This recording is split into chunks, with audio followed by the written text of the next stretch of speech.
geride kaldı. Maçla ilgili tabi söylenecek çok fazla bir şey bulamıyoruz ama var olan bir gerçek var. Tyson Fury emekli oluyor. Tyson Fury hakkındaki düşünceleriniz nedir? Oraya açıklamalar kısmına bıraktım. Sorular sordum. O sorulara cevap buradan verebilirsiniz. Tyson Fury Dillian White maçı ile ilgili aslında bugünkü analizimde söylemiştim. Enerjisi, heyecanı çok düşük bir maçtı. Beklentilerin çok gerisindeydi. Özellikle de Tyson Fury'nin performansı çok kötüydü. Aynı şekilde Dillian White'nin de sanki birbirine yumruk atmaya çekinen, korkan iki boksör gibilerdi.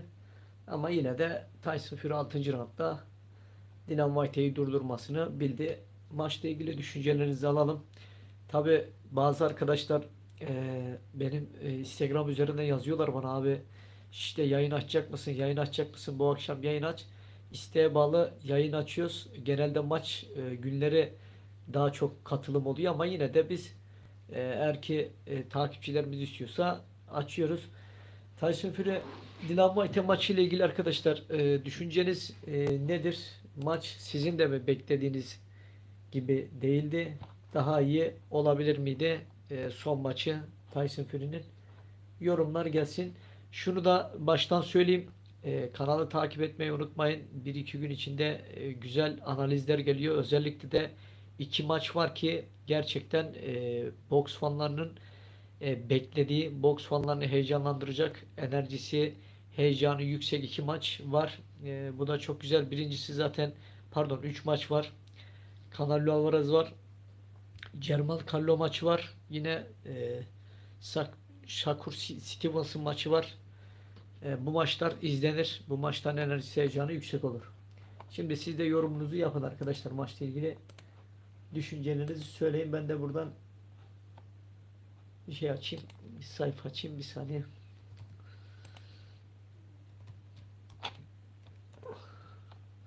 Bir de boksla ilgili biraz konuşacağız.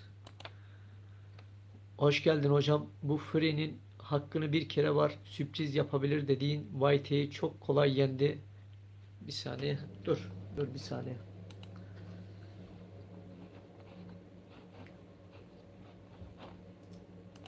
Hemen o konuya geçeceğiz. Hemen geçeceğiz. Dur. Şimdi sürpriz yapar dedik ama şöyle dedik. Bir saniye. Burada bir sorun oldu. Yeniden açayım bir saniye. Siz yorumunuzu yapın arkadaşlar. Ben hepsine tek tek cevap vereceğim. Siz yapın. Ben şimdi şuradan biraz geniş ekranda açacağım. Sizin yorumlarınızı görmek için. Siz yorumlarınızı yapın. Tyson Fury Dillian White maçı ile ilgili. Beni de eleştirecekseniz de eleştirin. Sorun yok. Sorularınıza, eleştirilerinize cevap vereceğim.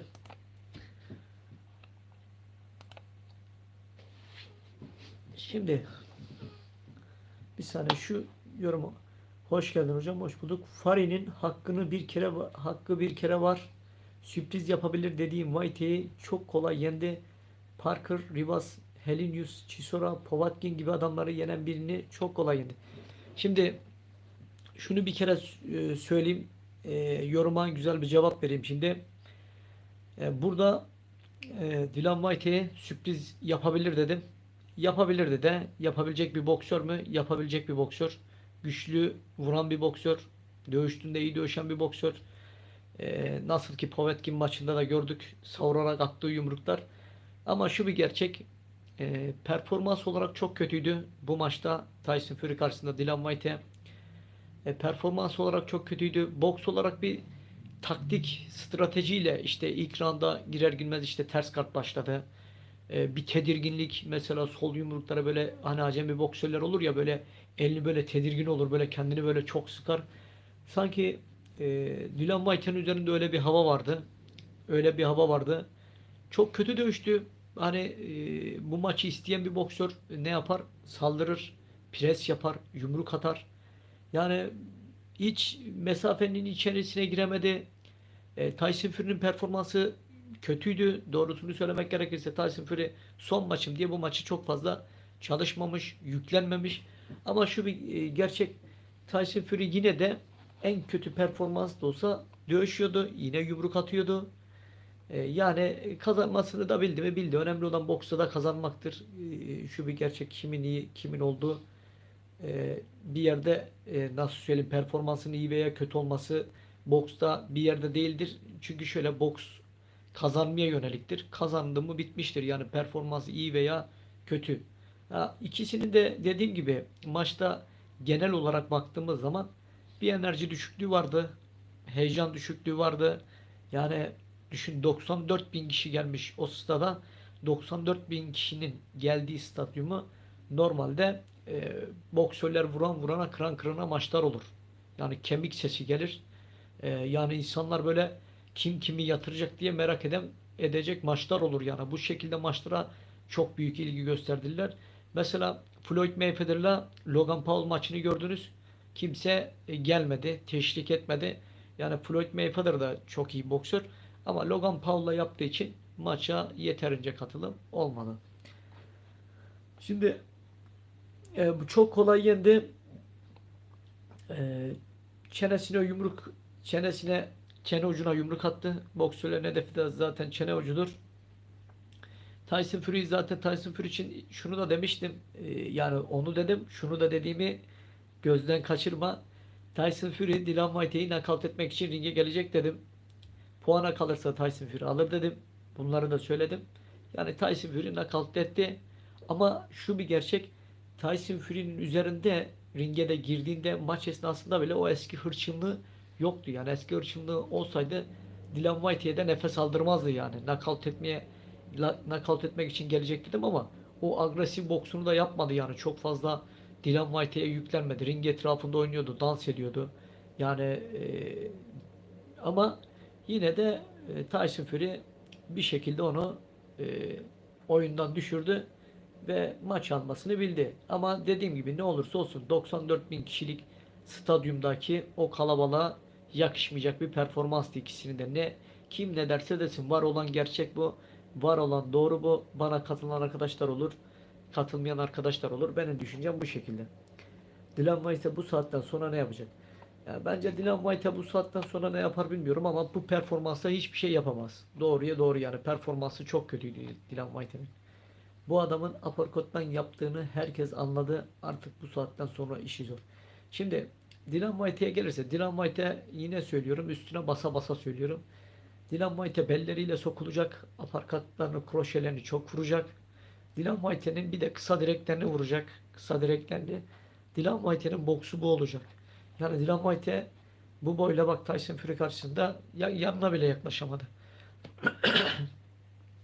Mike Tyson ne yapıyor? Kendinden uzun boksörlere bel hareketleriyle sokuluyor. Sokuluyor. Aparkatlarla, kroşelerle rakiplerini indiriyor. Şimdi gelsin arkadaşlar. Sorular gelsin. Soru cevap şeklinde ilerleyelim.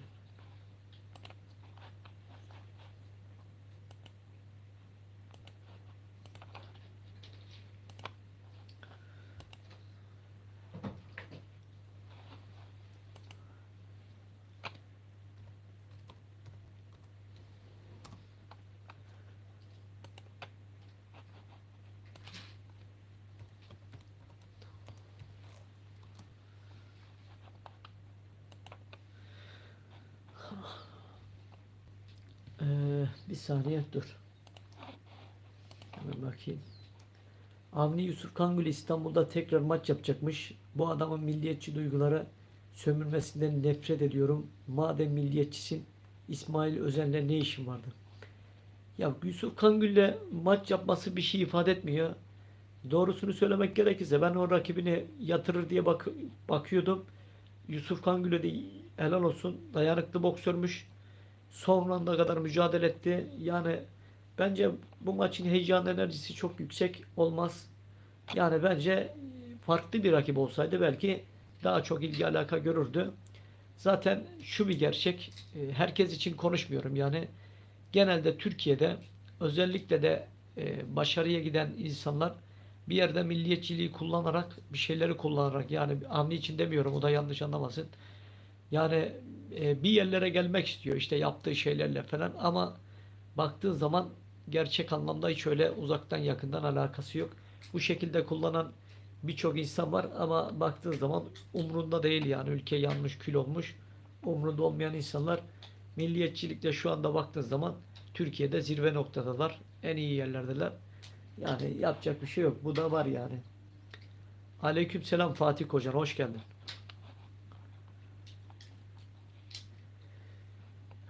Şimdi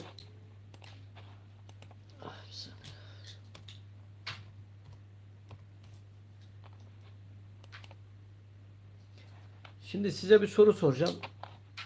Soru da şu. Şu anki Tyson Fury'nin, özellikle de Cüneyt Aydın'a sorayım bu soruyu. Şu anki Tyson Fury'nin şu performansıyla Alexander Usyk'le karşılaşsaydı, o an Dillian Whyte'nin yerinde Alexander Usyk olsaydı, Tyson Fury o maçı alabilir miydi? Bana tek bir soru söyle. Anthony Joshua'nın karşısındaki Joshua olsaydı.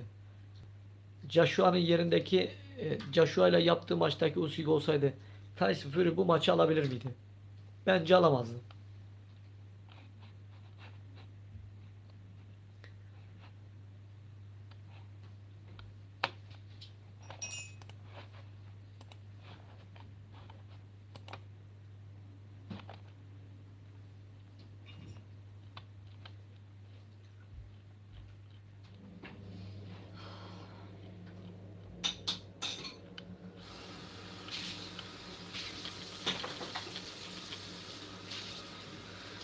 Ben tahmin etmiştim zaten 6. round kanal ederdi diye tahmin ederim. Usyk olsaydı rakip ona göre hazırlanırdı. O boyla nasıl içeri girecek hocam? Bak şimdi. Tamam, doğru, onda katılıyorum sana. Usyk olsaydı Tyson Fury doğru. Biraz daha yüklenirdi. Ona göre çalışırdı. Bunda sana hak veriyorum. Ama Usyk dediğin adam mesafeyi iyi ayarlayan, Usyk'in de aynı Tyson Fury gibi gözleri iyi olan, refleksleri iyi olan bir boksör. Teknik bir boksör, akıllı bir boksör, kurnaz bir boksör ve kolay kolay vazgeçmeyen bir boksör. Şimdi mesela özellikle de Ukraynalı boksörler rakiplerini çok iyi analiz ederler ve ona göre bir stratejiyle, taktikle ringe gelirler. Mesela Klitschko'la Tyson Fury'nin maçını izledim.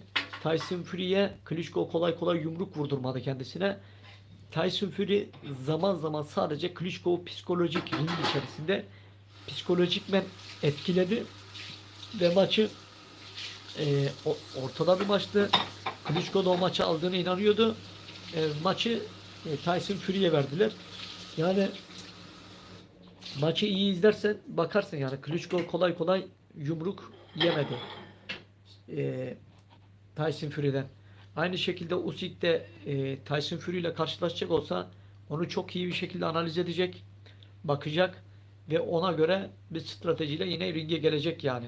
O da aynı şekilde. Ama şunu söyleyeyim. Bence bu zamana kadar Tyson Fury'nin en zorlanacağı rakiplerden bir tanesi Alexander Usyk'ti. Yani onunla da nasip olmadı.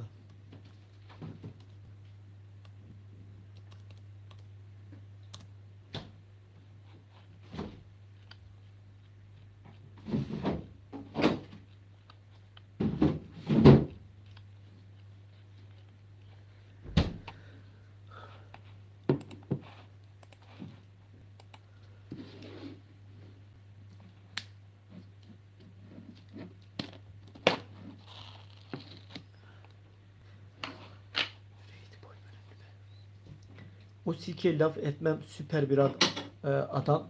Ama fizik farkı çok fazla hocam. Bu adam Valor gibi kalas değil ki, her yer oynuyor.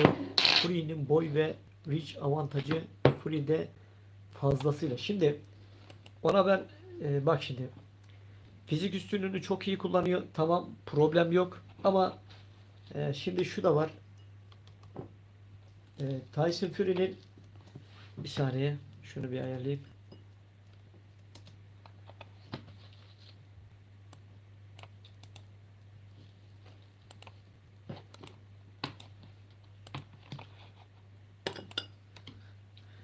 Şimdi bakın arkadaşlar.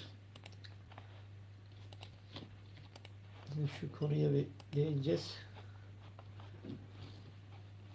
Bir saniye bulundu.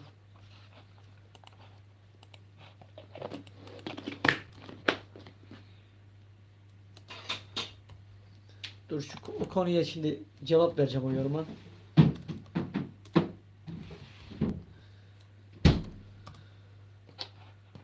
Şimdi dur.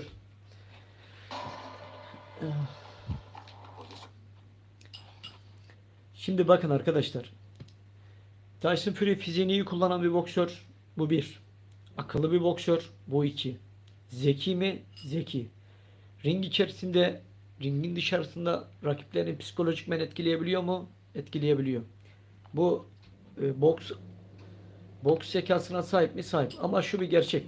Şimdi Usyk işte Valuev gibi kalas değil. Tamam, bunu da anladık. Ama şu bir gerçek. Şimdi bundan önce Tyson Fury'nin aynı şekilde o geceki bir boksör daha vardı. Maç yaptı. Çok iyi boksördü. Herkesin takdirini kazanan kısa boylu bir boksör. Bak rakibine nasıl içeri üzerine çekip yumruk vurdu. Nasıl rakibini yendi, nakavt etti. Yani bir yerde boylu olabilir ama Usyk de boylu bir boksöre karşı, kısa ve uzun bir boksöre karşı nasıl dövüşeceğini bilen bir boksör. Yani Usyk olimpiyat şampiyon olmuş bir isim. Yani boş bir isim değil yani. O kadar güçlü, çekişmeli maçlar yapmış. Mesela Muhammed Ali Kupası'ndaki maçını izleyin. Nasıl çekişmeli maçlar, nasıl presli boks yapıyor, vazgeçmiyor. Vuran vurana kıran kıran maçlarda sonuna kadar mücadele ediyor. Yani şu bir gerçek. Tyson Fury demiyoruz yani kötü bir boksör. En büyük özelliği Tyson Fury'nin vazgeçmemesi. O da sonuna kadar mücadele ediyor. İşte yumruk yediğinde hemen arkasını dönüp kaçıp gitmiyor. Yani yumruk yediğinde daha çok sinirlenip rakibine atmak isteyen bir isim.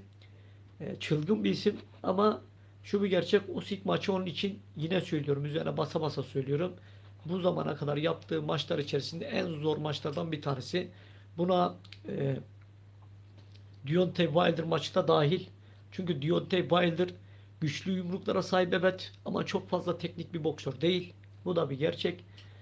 Sadece ani çıkışları var. Deontay Wilder'ın sert yumrukları var. Mermi gibi yumrukları var bazen. Ama tekniğe gelirsek duran bir boksör, bekleyen bir boksör, beller oynamıyor, rakibi kandırmıyor. Ama Usyk dediğiniz boksör kandıran, aldatan, feint yapan, rakiplerine karşı strateji geliştiren, taktik uygulayan bir boksör. Yani bu maç Tyson Fury'nin bence dediğim gibi onu düşündürecek, onu ringe gelirken e, bir yerde çekinerek geleceği bir maçlardan bir tanesiydi. Siz de emekli olacak mı? Hocam bence olacak. Bence olacak. Zaten kendisi de şunu söylüyor. Yani yeterince diyor param var. Ee, Yani artık bu saatten sonra zaten son maçında da gördük yani. Büyük bir ihtimal olmayacak. Isaclov yendiğim hiç bahsettiğiniz kısa boks. Aynen öyle bak. Boksör tehlikeli bir boksör. Güçlü bir boksör. Yani profta iş yapacak bir boksör. Dayanıklı bir boksör. Bak, kısa boylu ama güçlü yumrukları var. Nick Paul'un yani e, bundan sonraki süreçte iyi işler yapacak. Yani rakibin üzerine çekiyor ve yumruk atıyor. Yani oyun kuruyor yani rakip üzerinde ve rakiplere de kendini uyduruyor. Joshua'nın ne kadar parası vardır hocam, tahmini? Arkadaşlar bu isimlerin onlara ömür boyu yetecek kadar parası vardır. Yani bu Joshua olsun, Tyson Fury olsun, yani Alexander Usyk olsun, bunlar hiçbir şey yapmasa, sadece bir reklamda kendilerini gösterseler bir dünya para alırlar yani. Artık onlar paraya geçtiler, o para konusu geçti onlarda. Para yani onlar için bir şey değil. Hocam son maçında 31 milyon sterlin kazanarak Messi'nin Paris'ten kazandığından daha çok para kazandı. Şimdi boksta para var arkadaşlar. Yani boksta zirvede oynuyorsan, özellikle de ağır sikletsen, ağır siklet yani dünya boksunda göz dolduruyor. Tutulan bir, özellikle de propta en çok tutulan sikletler ağır sikletler. Yani hafif sikletler de öyle ama en çok da ağır sikletler.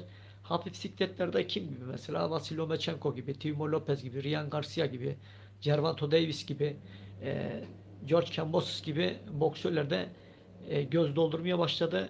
Boksun da son zamanlarda aslında biraz kalite olarak artması için sert maçlar, yani iyi boksörlerin karşılaşması lazım.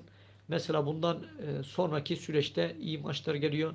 Canelo Alvarez Pivol maçı yine sert geçecek maçlardan bir tanesi.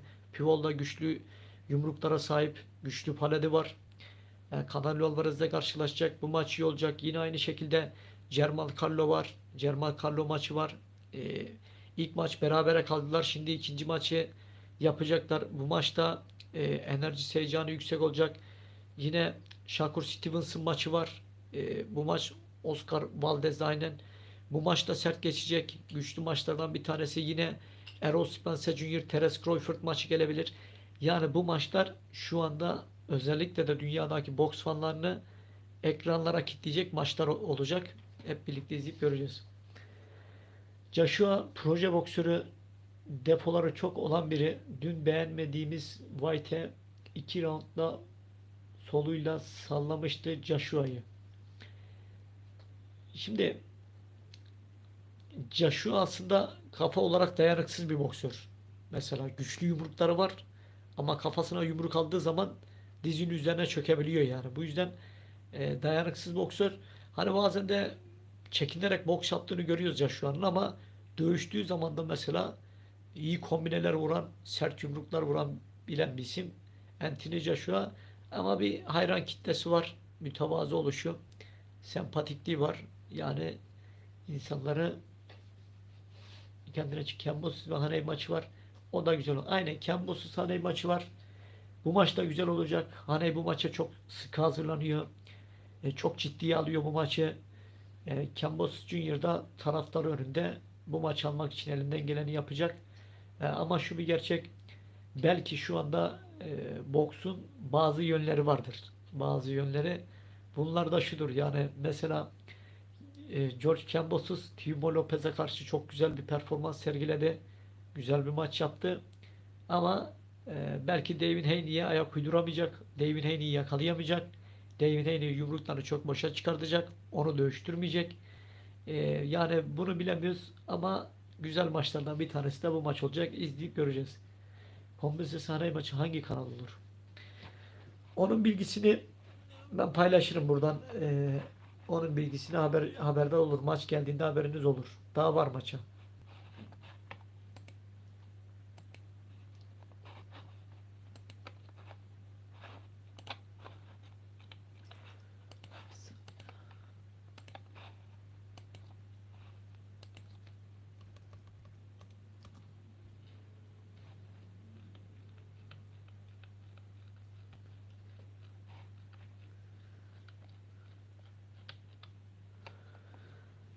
Tahmini var mı hocam? Arthur bir saniye. Arthur Beterbiev bir sonraki maçı kimle olur? Tahmini var mı hocam? Ee, Arthur Beterbiev'in bir sonraki maçı kimle olur bilmiyorum ama yani o bir nevi belki bir maçta farklı biriyle yapar. Sonra Canelo Alvarez'de bir maç gelebilir. Arthur Beterbiev'in.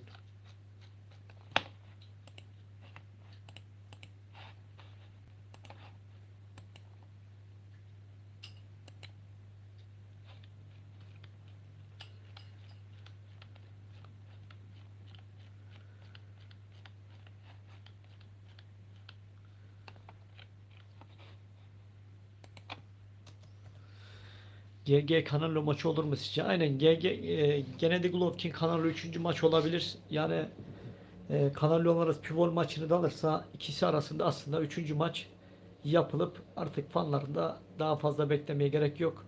Çünkü boks fanları üçüncü maçı bekliyor. Üçüncü maç oynadıktan sonra daha Gennady Golovkin Canelo Alvarez arasında boks fanları da bir maç ümitleri olmayacak artık. Onların defterini dürecekler ama üçüncü maçı yapmadan boks fanları yine bu maçı her zaman bekleyecek. Canelo gibi süperstar birinin Avni ile maç yapmasını hala anlam veremiyorum. 8'de mi yaparlar işte mi? Onu bilinmez şu anda.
Şimdi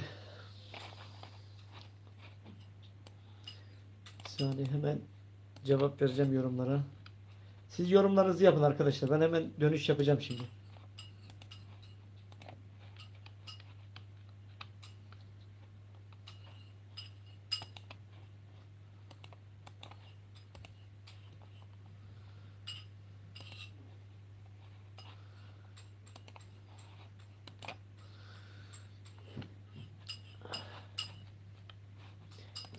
Şimdi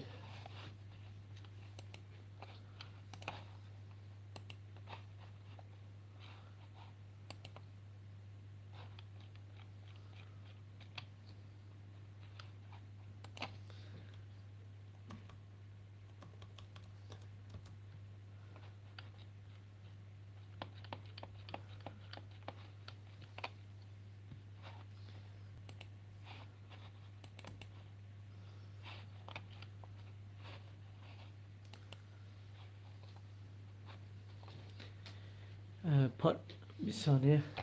Şuradan bakayım. Parker George Hoca anlaşmış hocam. Ne diyorsun bu maça? İyi maç olacak. Bu maçta iyi maç olacak. İyi maçlardan bir tanesi de bu. GG konusu açıldı mı hemen yorum yağardı. GG arkadaş vardı. Görünürlerde yok. Bu aralar yok ama geliyor, bazen geliyor yani. Bazen işinden gücünden dolayı o geç kalabiliyor. Şimdi bizim bir isim vardı bana Instagram'dan yazan, hocam canlı yayın aç, hocam canlı yayın aç. O nerede? O burada mı?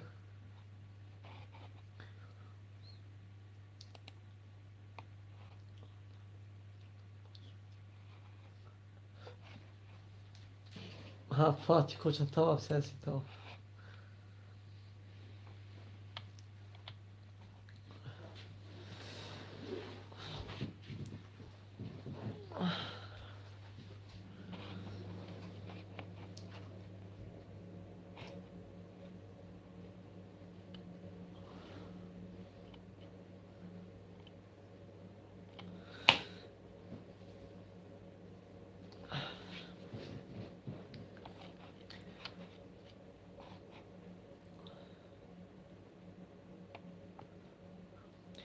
Tommy Canelo Pivolu rahat geçer mi?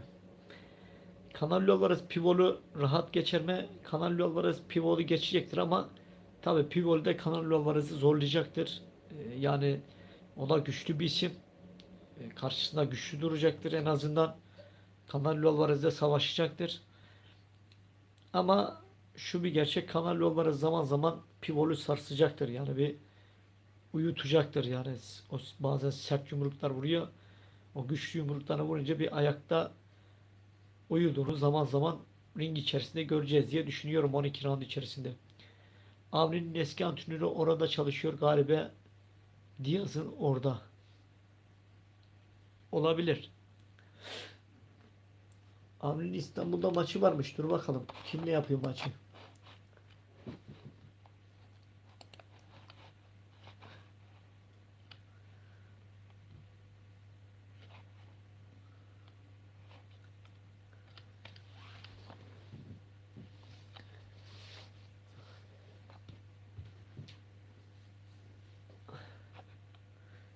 Yusuf diye biri. Büyük bir ihtimal Avni alır maçı. Joshua ve Fari'yi görmek isterdik hocam, çünkü Joshua ne olursa olsun çok teknik, bir de isim yapmış biri.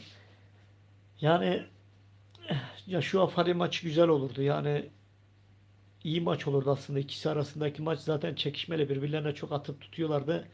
İkisi arasında olacak bir maç, kaliteli maç olurdu, iyi maç olurdu. Ama ne yazık ki Tyson Fury diyor ki olmayacak diyor. Yani bu maç, ben diyor çok çağırdım, hiç kimse gelmedi diyor. Ben diyor artık emekli oluyorum diyor. Bu maç son maçım dedi. Ama sanki menajerlerinde şöyle bir hava var. Menajerleri Tyson Fury'nin emekli olmasını istemiyor gibi geldi bana. Yani neden bilmiyorum. Emekli olmasını istemiyor menajerler.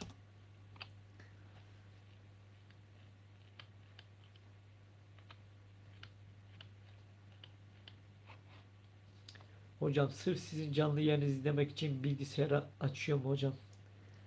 Sağ ol kardeşim benim.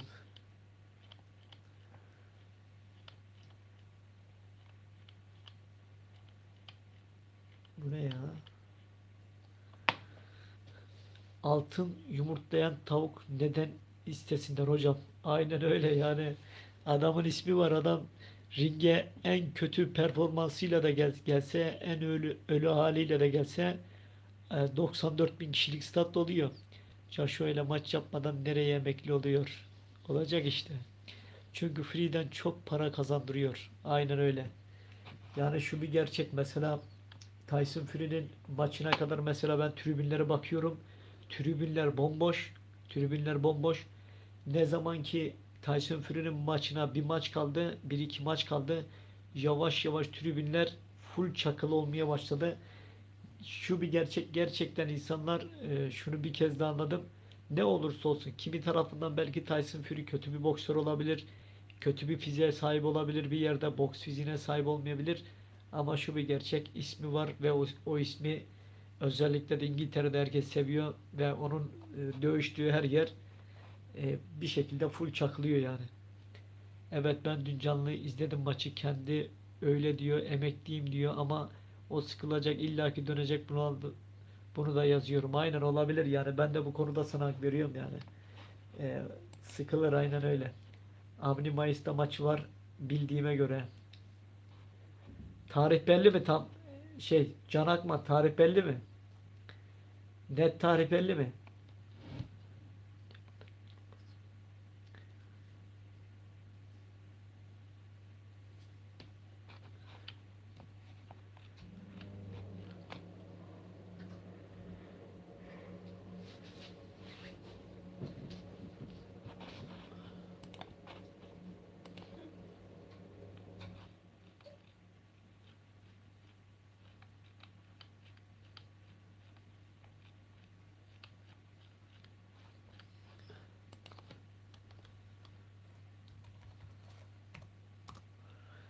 Belliydi, iptal oldu. Tekrar maç için gün alınacak diye biliyorum. İnşallah, dur bakalım nasıl olacak maç.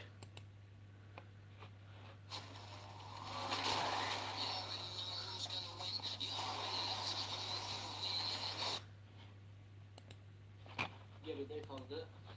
Maçla ilgili tabi söylenecek çok fazla bir şey bulamıyoruz ama var olan bir gerçek var. Tyson Fury emekli oluyor.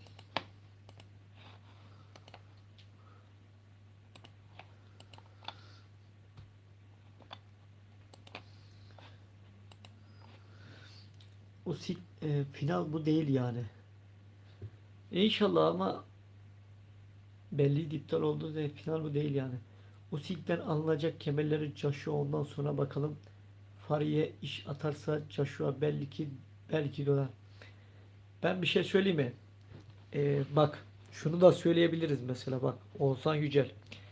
Eğer ki Anthony Joshua Alexander Usyk'i yenerse Tyson Fury işte o zaman geri dönüş yapabilir. Yani onunla maç yapmak için dönebilir ama eğer ki kemerler alamazsa bence Tyson Fury hiç dönecek gibi değil, ben de onu söyleyeyim. Çünkü Fury çok akıllı bir boksör. Çok zeki bir boksör. Fury ve Wilder ikisi bir arada Joshua'ya neden kaçıyorsun, bizimle maç yap diye anons ettiler.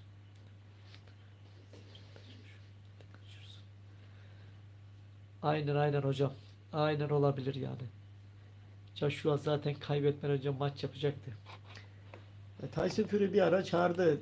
Yani laf olsun diye mi çağırdı bilmiyorum. Tyson Fury Alexander Usyk'i bir ara Anthony Joshua'yı da çağırdı.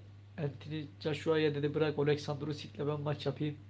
Aslında o günler çok özgüvenli, Usyk'le maç yapmayı isteyen bir Tyson Fury vardı. Ama bu sözde miydi, özde miydi bilmiyoruz. Ama istiyordu. Yani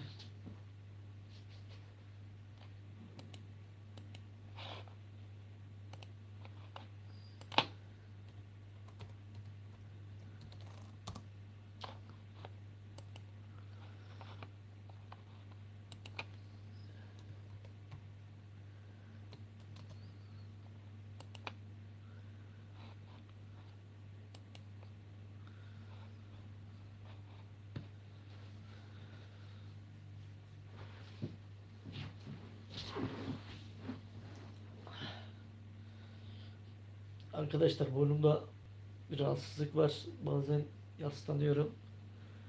O da yanlış anlaşılmasın. Usyk de çok zeki boksör.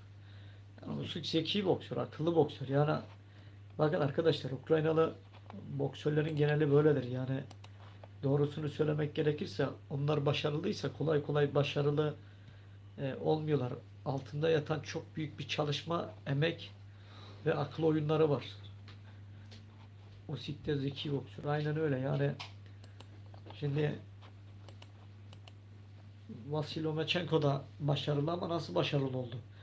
Vasil Lomachenko gider Küba'ya, özel antrenman yapar tek başına. Yani Kübalılarla birebir çalışır yani tek başına Kübalıların içerisinde. Yani o da kolay kolay başarılı olmuyor. Arkasında babası var, alıyor götürüyor. İşte birçok sistematik oyunlar çalışıyor. Örnek vereyim, beyni aklı çalıştıracak zeka oyunları çalışıyor. Vasil Lomachenko. Yani başarılı geliyor ama hani bu adam rakiplerini yeniyor ama nasıl yeniyor yani? Ring içerisinde önce bunu düşünmek lazım.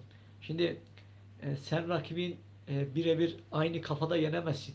Aynı akılda, aynı zekada yenemezsin. Sen ondan daha zeki olman lazım. Ondan daha akıllı olman lazım ki, veya tecrübeli veya yetenekli e, veya çok teknik olman lazım ki rakibini yenmen için. Bu yüzden de ne yapıyor? Özellikle de Vasil Lomachenko zeka oyunları çalışıyorlar. Bu yüzden de çoğu rakip üzerinde bir şekilde üstünlük sağlıyor. Aklıyla, zekasıyla, tekniğiyle. Tabi bunların hepsi, boksta başarılı olmak istiyorsan hepsi bir arada olacak. Zeki olacaksın, yeteneğin olacak, teknik olacaksın, strateji uygulayacaksın. Yani bunlarla boksta, ringde başarılı olursun. Yani bunlar olmazsa başarılı olamazsın. Boks mentali de çok önemli zaten. Yani boks artı kafa işidir. Bodoslama dövüştüğün zaman hiçbir maçı kazanamazsın. Mesela Türkiye'nin güçlü boksörlerinden bir tanesini diyorlar. İşte çok güçlü. Mesela onu yenen ismi göstertiyorlar bana. İşte diyorlar ki bu, diyorlar 2-3 defa onu yendi. Adama bakıyorsun, adam palyonço gibi. Yani palyonço gibi dediğim şu: maymun. Yani belleri oynuyor işte, rapçi çocuklar gibi, ama nasıl? Şimdi düşün, karşında güçlü birisi olabilir ama düşün, sana güçlü bir yumruk atıyor, çıkıyorsun. Güçlü birini boşalıyorsun, çıkıyorsun. Yani hiçbir yumruğunu almıyorsun, o güçlü yumrukları. Hepsi de boşa gidiyor. Ne yapıyorsun? Rakibin de güçlü vurduğu için yoruluyor. Sonrasında sen ne yapıyorsun? Başlıyorsun onu yenmeye. Boks artı bu yani. Boks Boks bu şekilde güzel. Hocam cidden merak ediyorum. Sizce bu maçlarda, büyük maçlarda şike olayı dönüyor. Bakın arkadaşlar. Şimdi boksta, ringde güçlü olabilirsin. Masada güçlü değilsen bitmiştir. Yakın dövüş olmadıktan sonra zevk vermiyor, taşsın diye. Şimdi niye bunu söylüyorum? Mesela Vasil Lomachenko Timo Lopez maçı. Yani masada bir tık daha güçlü olan maçı götürdü yani. Mesela Vasil Lomachenko'ya da o maç verilebilirdi. Mesela ben şeye baktım. Yavaşlatıp alınan puanlara baktım. Vasil Lomachenko önde. Ama o maç Timo Lopez'e gitti. Tartışmalı bir maçtı. Yani herkes o maçın Vasil Lomachenko'nun olduğunu inanıyordu. Şu da bir gerçek yani. Vasil Lomachenko o maçta kendi boksunu yapmadı. İşte sakatmış. İşte bir şeyleri varmış, bilmiyorum. Yani çok kötü boks yaptı Vasil Lomachenko maçta. Yani öyle tuhaf maçlar izleye izleye pilot düşündük. Bakın arkadaşlar, boksta artık şu bir gerçek, nerede olursa olsun hani var olan gerçekleri bilin yani. Boks maçlarında para dönüyor. Boks maçlarında hak yeniliyor. Yani biz bunları defalarca gördük, yaşadık. Bunlar oluyor yani. Olimpiyatlarda da gördük, ağlayan boksörleri, itiraz ettiler. Yani hak yenilen boksörleri. Yani bu sporun içinde bu var yani. Boksun içinde bu var. Futbolda var. Hepsinde var yani bunlar.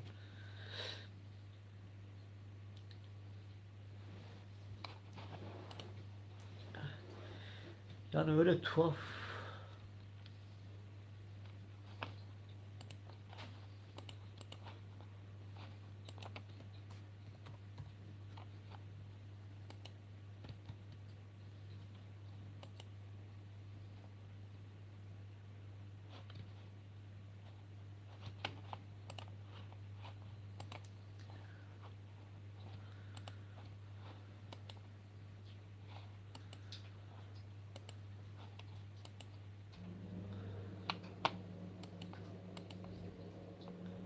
Hocam salonu ne zaman açarsınız?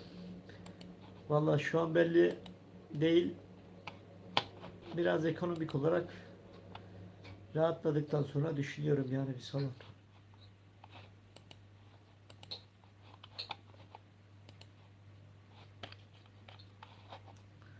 Arkadaşlar benim açmamı beklemeyin. Türkiye'de birçok salon var yani. Siz gidin bir salona boks yapın yani. Benim açmamı beklemeyin. Bizim ne olacağımız belli değil. Belki ben bir yurt dışı yapabilirim. Salon açabilirim. Şu an ne olduğu belli değil yani.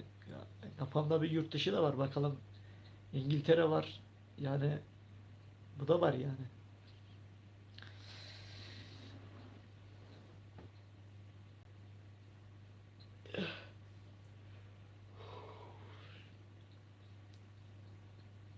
Bizden Şam İslam gibi boksör çıkması lazım. Ama arkasında duran yok. Aynen öyle.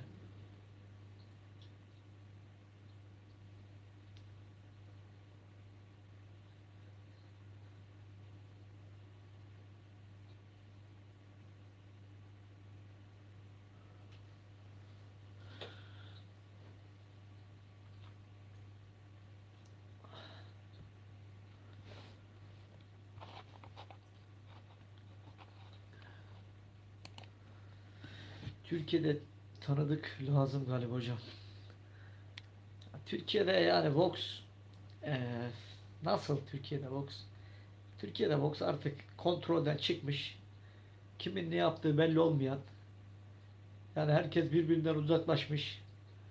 Eee, cami olarak herkesin birbirine yani nasıl söyleyeyim üstü kapalı düşman olduğu bir camia ama kimse kimseye belli etmiyor. Herkes birbirine iyi modunda. Herkes pusuya yatmış. Eee, yani herkes birbirini yeme peşinde yani. Herkes bunun peşine düşmüş. Yani gel de bu ülkede boks gelişsin. Diğer ülkeler boksta eğleniyorlar. Eğleniyorlar birbirleriyle maç yaparken, antrenman yaparken işte şakalaşıyorlar, şaka şamata yapıyorlar. Bizde de şey gibi yani sanki Yunan askeriyle savaşıyormuşuz gibi. Aynı öyle bir muhabbet var. Yani çok bazıları boksu çok rezilleştirdi yani bu ülkede. Çok tuhaf hale getirdi. O yüzden önce o kişileri bokstan uzaklaştırmak gerekiyor. Yani boksun başından atmak gerekiyor. Sonrası zaten düzelecek.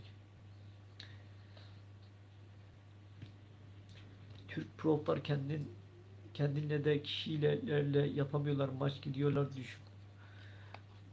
Türk proflar kendinle de kişiyle yapamıyorlar. Maç gidiyor düşük boks ürünlerle yapıyorlar. Sonra denk boksör geldi mi zora. Aynen öyle. Şimdi acemi boksör oluyor. Mesela ilk yükselme maçlarında şimdi yenebilecekleri isimlerle karşılaşıyorlar.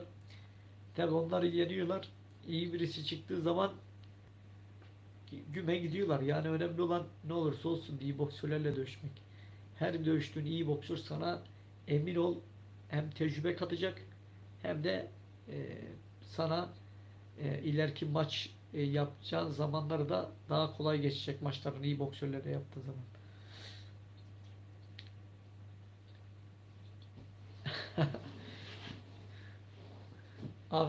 Avni'yi kurtaramadık. Bu Avni size ne yaptı? Siz bu Avni'den ne istiyorsunuz ya? Adam dünya yıldızının, dünya starının karşısına çıktı. Yine size yaranamadı. Hiç mi çıkmasaydı daha mı iyiydi? Yoksa çıktı da hata etti. İyi ki de çıktı mı Kanal Alvarez gibi bir boksörün karşısına.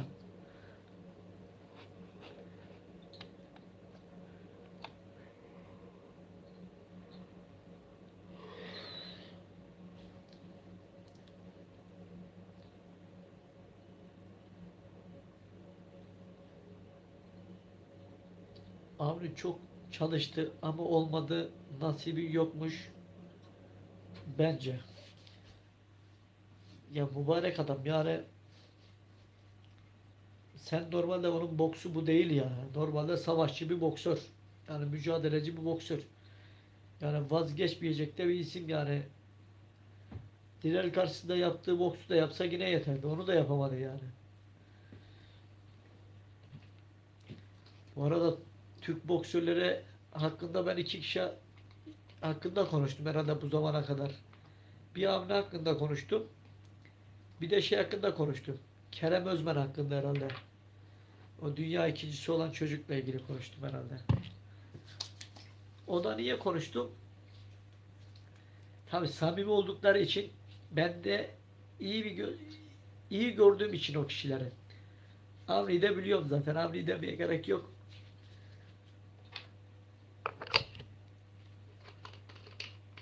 Avni iyidir özünde. Avni kötü değildir yani. Yoksa kötü birisi olsaydı ben Avni hakkında tek kelime konuşmazdım şahsen. Baktım ki Türkiye'de hiç kimse Avni hakkında konuşmuyor. Maçı var. Hiç kimse onu desteklemiyor. Milli takımdaki hocalar da dahil olmak üzere. Yani dedim ki Avni hakkında biraz paylaşımlar yapalım. Avni hakkında konuşalım. Keşke şu maçta da iyi bir performans gösterseydi daha iyi olacaktı. O maç 12 rounda kadar devam etseydi alır mıydı hocam? Yok, alamazdı. Canelo Alvarez'den alamazdı. Yani Canelo Alvarez kolay kolay maç 12 roundda devam etseydi yine alamazdı. Puana kalktığı zaman çok zor alması Canelo Alvarez'den.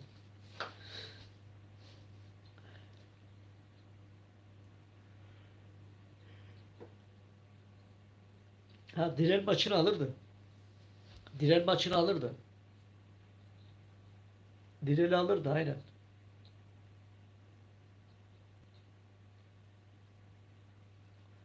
Direl'i alırdı.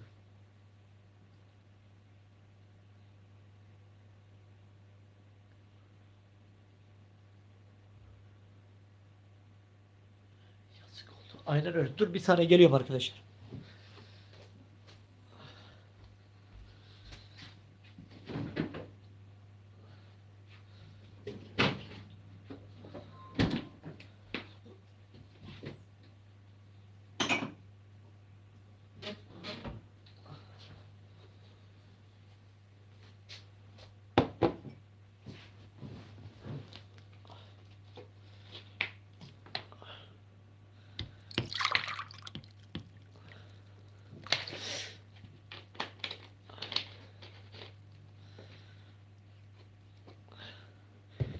Arkadaşlar soru cevap şeklinde ilerleyelim. Siz sorularınızı sorun. Boksla ilgili, boksla ilgili sorun. Soru cevap şeklinde ilerleyelim. Tyson Fury, Dillian White, Anthony Joshua, Usyk. Hangi boksörle ilgili neyi bilmek, neyi sormak istiyorsanız sorun. Cevaplayın veya boksla ilgili sorun yok.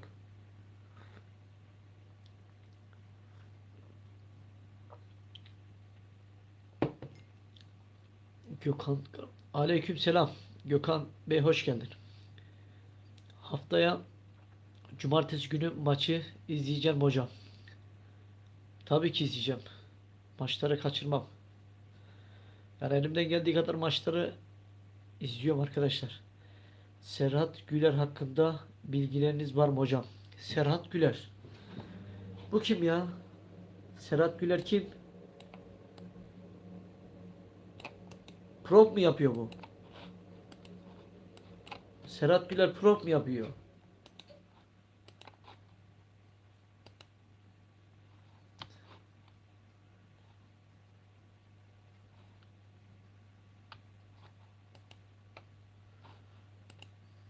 Ha dur.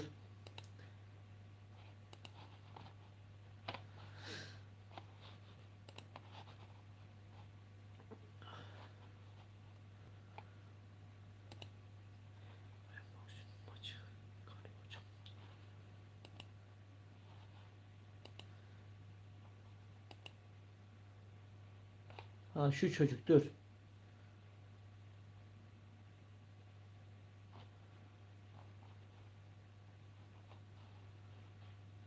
Başkanın Doda kariyerinin ikinci profesyonel karşılaşmasında beyaz eldivenleriyle Serhat Güler, siyah eldivenleriyle İbrahim Nazari ringde karşımızda. Siyah ve beyaz şortuyla Serhat'ı, siyah ve altın rengi şortuyla İbrahim Nazari'yi izliyoruz. İlk kazanıyor. Serhat Güler. Çok hoş yaradı, bulamadı. Hop.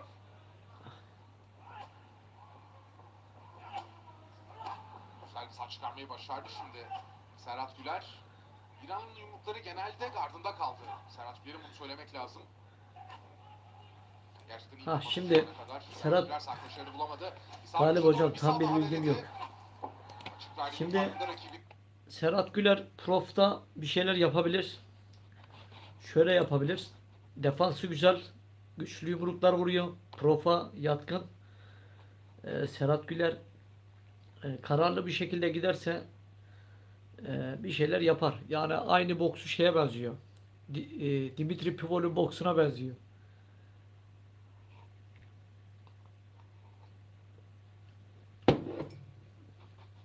Bayan boksörün maçı diyorum abi. Dizon verecek ya. Adı kim bayan boksörün? Fatih hocam bayan boksörün adı ne? Ha şu yabancı olan mı? Tyler'lar mı?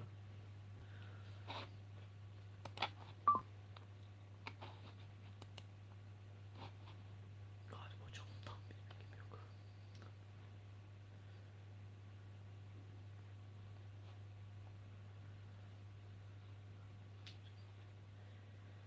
Dillian White sanki çok donuk maç yaptı. Hiç hırs göremedim.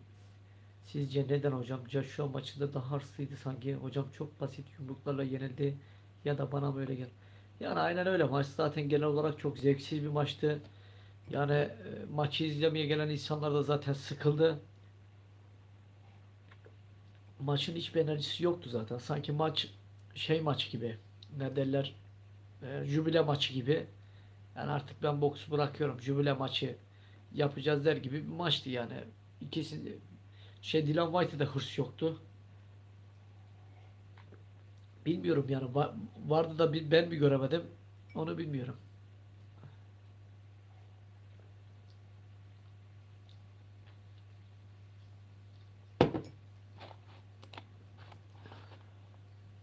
Birinin nakavta istiyor. Serhat Güler güzel bir kombinasyon. Çeneye doğru bitirmek istedi. İranlı oradan çıkma çabasında nefes alacak bir alan yaratmayı başardı kendine. İbrahim Nazari. Sağ direk. Aparkat arka sol denemesi ama yine bunlar sabitli yumruklar değiller. Kardeş yapılan yumruklar değiller. Bir rakibin aparkat. Sol kroşe ardından sağ geldi. Serhat Güler. Daha iyi ilerleyen taraf şu ana kadar karşılaşmada.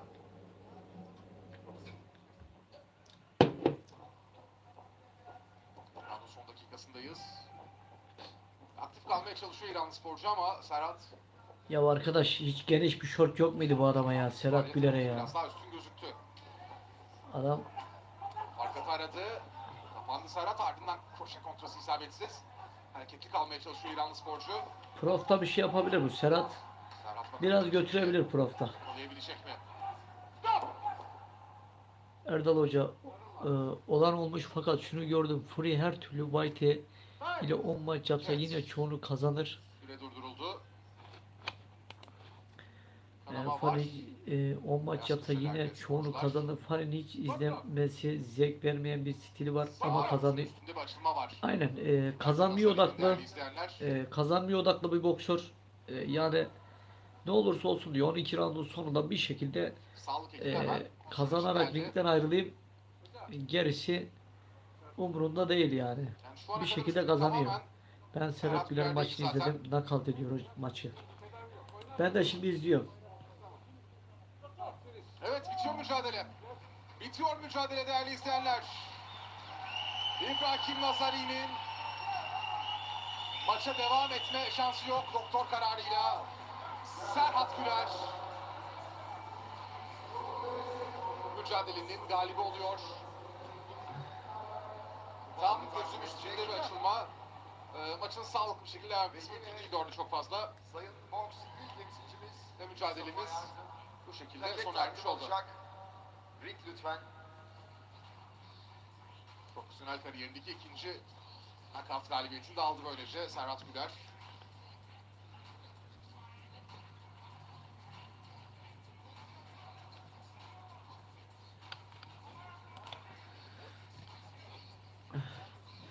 Ben Serhat'le Sözleşme maçı sonunu izledim bekliyor hocam. olacağız. İlk round içinde Hocam benim gördüğüm skor çoğu iyi kararıyla boksörlerde Serhat Güler cepleri çok iyi oluyor.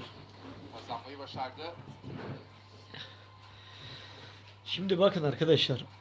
Evet. Ukrayna takımı olimpiyatlara gitti, 5 tane altın Biraz madalya çok aldı. hızlı başladı. Bu adamlar niye bu altın madalyalar alıyor? Boksu biliyorlar. Bu adamlar Kazanan ne yiyip ne Ama içeceğini iyi yani biliyorlar. zaten maç Yani devam iyi etse bile dinleniyorlar, iyi çalışıyorlar. Serhat Güler'in rakibi Yani her türlü kesinlikle söylemek boks lazım. ilgili hep yeni şeyler Çok iyi üretiyorlar. Yeni bir performans araçlar gösterdi. içerisindeler. İşte Serhat yeni Güler. makineler, yeni buluşlar içerisindeler. Mesela bir makineleri var, vuruyorsun. Performansın çıkıyor. Yorulduğunda mesela şeyin düşüyor. Gücün düştüğünde yani yorulduğunda yavaş yavaş o makinedeki çizelge düşüyor. Yani senin orada performansın ölçüyor yani. Mesela örnek vereyim, 3 round sen mesela 9 round yumruk vurabilecek misin? O makine onu ölçüyor yani seviyeyi. Bakıyor, ona göre performansın nasıl diyor, iyi. Musabakayı RCG. Yani- Doktorun kararıyla kazanan köşe. Bitlisli. Sert. Şimdi bu şekilde şeyleri var. Bu adamların çok farklı hareketleri var. Yeni hareketler üretiyorlar. Mesela ben Ukrayna'da kamp yaptım. 2-3 defa kamp yaptım. Yani bu adamlar bu işi biliyor. Nerede nasıl dövüşeceğini, hangi boksöre nasıl dövüşeceğini. Yani bunlar hep bilmek gerekiyor. Yani her türlü boksöre karşı dövüşmek, ters, düz, işte mesela saldırgan değil mi? Presli boksör deriz biz buna. Genelde biz boksörler öyle deriz. Presli boksörlere karşı, kaçak boksörlere karşı nasıl dövüşeceksin bilmen lazım. Yani boks yapıyorsan örnek vereyim, bir vücudu düşün. Baştan sona bütün sistemleri bilmen lazım. Vücut enerjiyi nasıl oluşturur, nasıl harcar, enerji vücutta nasıl tutarsın. İşte mesela antrenman yapıyorsun. Çok fazla antrenman yaptığın zaman süre antrenörü oluyorsun. Yani yoruluyorsun. O yüzden hep bunlar denge ister. Bunu da hepsini de ayarlamak kafanda bitiyor. Yani akıl işi bu. Hepsini dengede tutman gerekiyor yani. Hani karambole boks yapmak, karambole çalışmak, yani bunlar değil. Yani akılla hareket etmek gerekiyor. O yüzden de bu kafayı sürekli çalıştırmak gerekiyor.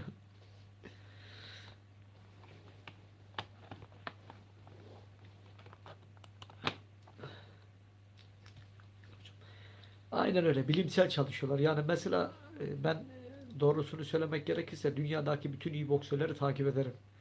Onların antrenman maçlarını, işte ayak hareketlerini, işte kaçışlarını, işte rakiplerini nasıl kandırıyorlar, nereden puan alıyorlar, nasıl vuruyorlar. Bunların hepsi önemli şeylerdir. Ben bile onları takip ederim ve vakit gördüğümde de şunu görüyorum. Yani farklı çalışıyorlar. Yani vücuda yüklüyorlar yani. Yeri geldi çok dinleniyorlar. Yeri geldi antrenmanı da yaptığı zaman aşırı yoğun yapıyorlar. İşte dağlara doğru koşuyorlar. İşte ormanlara doğru uzun koşular. Yani kolayla kesinlikle başarı gelmiyor yani. Hocam Tyson Fury eski zamana denk gelseydi Ali gibi, Mike Tyson gibi, Larry Holmes gibi rakiplere baş edebilir miydi? Merak ediyorum. Hocam sanki bana bunları kesinlikle yenemez gibi geliyor, sizce? Şimdi arkadaşlar, Tyson Fury şanslı bir boksör. Tyson Fury'nin en büyük avantajı, en büyük şansı İngiltere adına dövüşmesi. İngiltere'de boks yapması. İngiltere lobisi Tyson Fury'nin arkasında. Tyson Fury, şunu bir kez bilmek gerekiyor. Ring etrafında çok güçlü Tyson Fury. Bu yüzden de bu adam dövüşüyor mu? Bu adam da dövüşüyor. Bu adam mücadele ediyor mu? Bu adam mücadele ediyor. Bu adam vazgeçmiyor mu? Bu adam vazgeçmiyor. Bu yüzden de doğal olarak da ortada kalan maçları Tyson Fury'ye gider. Çünkü ring etrafında güçlü. Bu yüzden Tyson Fury gibi boksörleri yenmek istiyorsan çok ara farkla, puan farkıyla yenersin. Ya da knockout'la yenersin. 2-2-4 yani. Lobisi güçlü. Ring etrafında güçlü isimleri veya Canelo Alvarez gibi. Canelo Alvarez, Anthony Joshua, Tyson Fury gibi boksörleri yeneceksen, bak yine söylüyorum, açık ara puan farkıyla yenmen gerekiyor. Yani o ring etrafındaki fanlar bu maç, örnek vereyim, Usyk'in demeleri gerekiyor ve öyle doluyor zaten. Usyk'in dediler, maç gitti bak Usyk'e. Geldi Anthony Joshua'yı İngiltere'de yendi. Aynı şekilde Tyson Fury gibi bir boksörü de mesela Klitschko'la karşılaştı. Açık ara bariz bir şekilde yenseydi, ring etrafındaki insanlar da şunu deseydi: bu maç işte kesin Klitschko'nun deseydi, o maçı yine ona verebilirlerdi yani. Fark olsaydı bu sefer e, yiyemezler. Ama ortada bir maçtı. Gidip gelen bir maçtı. Ne oldu? Tyson Fury'ye verdiler. Bu işler böyle.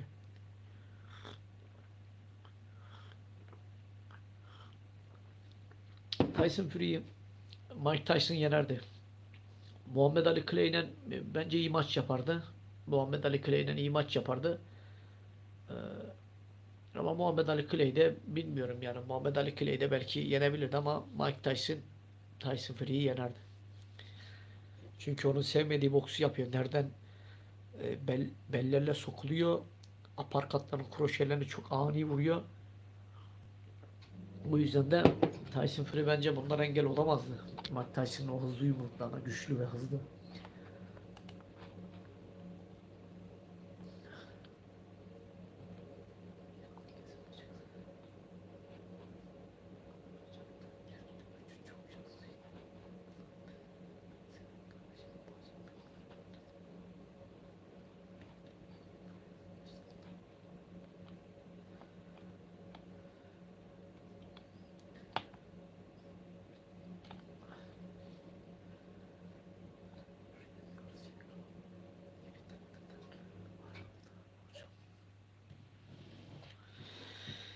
Yani boksör bu arkadaşlar. Yani kulüp değiştirebilir. Yani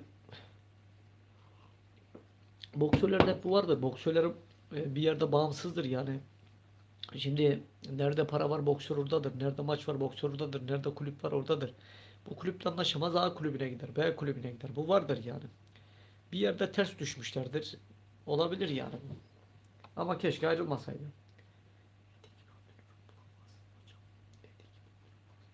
Aynen Eddie Reynoso akıllı bir Hey akıllı bir oyuncu, atıyor. kendini hazır hissediyor musun?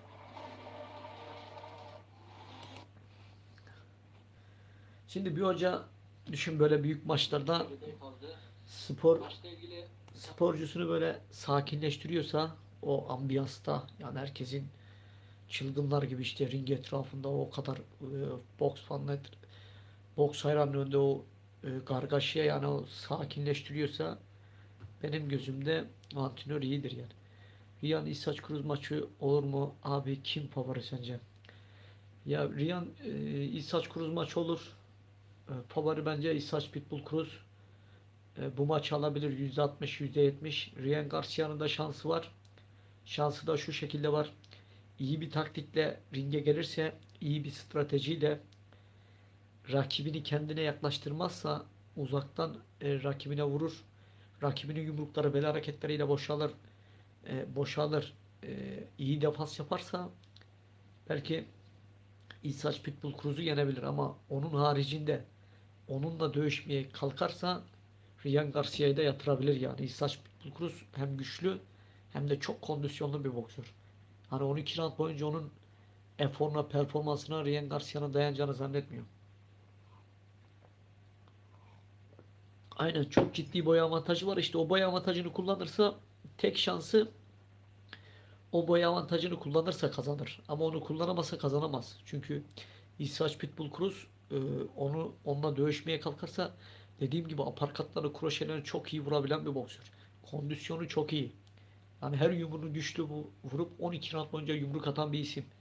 Yani bence Ryan Garcia'nın bu maç, Cruz maçı Ryan Garcia'nın için bence tehlikeli bir maç. Erken bir maç. Biraz daha var o maça.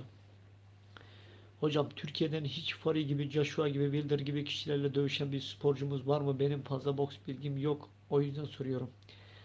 Bir Sinan Şahmisan vardı. Sinan Şahmisan vardı. İyi boksörlerle dövüştü. Bir o vardı. Benim bildiğim o var. Yani o da Yıldızlar, Gençler, Büyükler Dünya Şampiyonu. O birçok isimle dövüştü.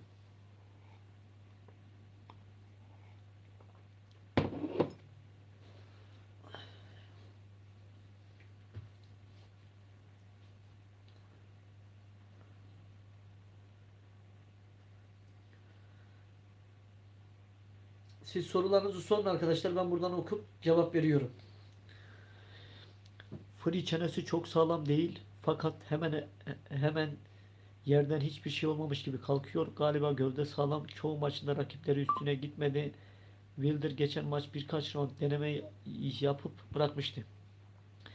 Bakın arkadaşlar, ben yine Tyson Fury ile ilgili söylüyorum. Tyson Fury gibi bir boksörü beklemeyeceksin. Tyson Fury gibi bir boksöre pres yapacaksın. Ona yumruk atacaksın.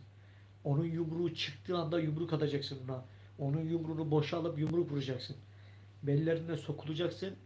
Kandıracaksın onu. Yattığı yere yumruk atacaksın. Onu böyle düz yumruk attığı zaman yakalayamazsın. Zaten refleksleri güçlü. Attığın yumruğu görüyor zaten. Ama kandırırsan tabi ister istemez her boksör panik yapar. Yattığı yerde yakalıp orada üçlü, beşli, ikili, üçlü ataklar yapacaksın yani. İkili, üçlü kombinelerle doğal olarak ikili, üçlü atak yapacaksın ve ikili, üçlü kombinelerle onu sürekli baskı altında tutacaksın. Ona akıl boksunu yaptırtmayacaksın. Düşündürtmeyeceksin. Eğer Tyson Fury'yi düşündürürsen seni yener. En büyük maç Avni Yıldırım çıktı galiba Türk olarak. Yani Canelo Alvarez gibi şu anda günümüzde en popüler, en meşhur boksörün karşısına çıktı. Doğru yani. Dünya Avni'yi konuştu yani. Konuştu ama nasıl konuştu? Hani bazen insan der ya, ya bir çıkıyorsun herkes seni konuşuyor ama bir de sonrasında insanlar öyle bir konuşuyor. İşte easy fight, kolay maç, işte bilmem ne. Yani bu tarz konuşmada insanın ister istemez moralini bozar yani.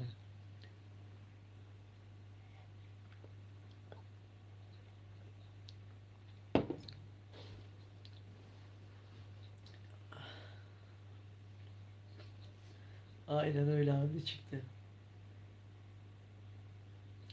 Hocam ben de 2 gündür bilerek söylüyorum, gülüyoruz. Ya adamın peşini bırakmadınız ya. Adam size ne yaptı? Adam Amerika gibi bir yerde Canelo Alvarez gibi bir boksörün karşısına çıktı. Türk bayrağını dalgalandırdı. Yani adam bir nevi ülkenin reklamını yaptı yani. En güzel reklam. Keşke Avni gibi 3-5 tane daha boksör olsaydı ama ne yazık ki yok. O kalitede boksör yok şu anda. Varsa da ben mi bilmiyorum. Varsa da çıksın piyasaya görelim yani. Onlar hakkında da biraz yorum yapalım.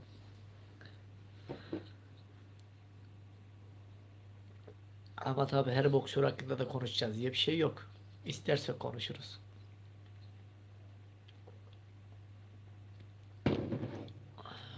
Her boksörü seveceğiz diye bir şey yok. Sevmediğimiz boksörler de olabilir, sevdiğimiz boksörler olur.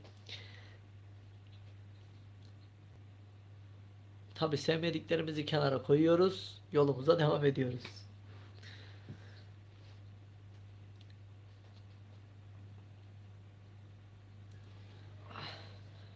Hocam Joshua neden Tyson Fury ile dövüşmedi? Sebebi nedir? Joshua neden Tyson Fury ile dövüşmedi? Sebebi nedir?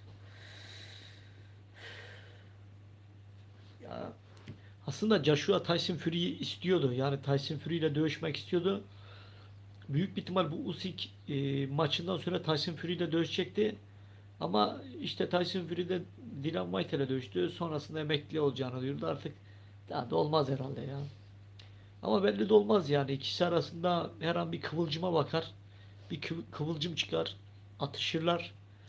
Menajerler araya girer. İkisi arasında 2 maçlık, 3 maçlık bir kontrat imzalarlar. Bu da olur yani. Niye olmasın?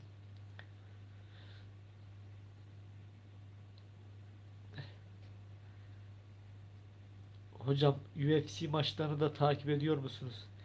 UFC'yi de etmiyorum ama aslında UFC'yi de etmek lazım. UFC hakkında da bazen bazı arkadaşlar var konuşmamı istiyorlar ama bilmiyorum yani.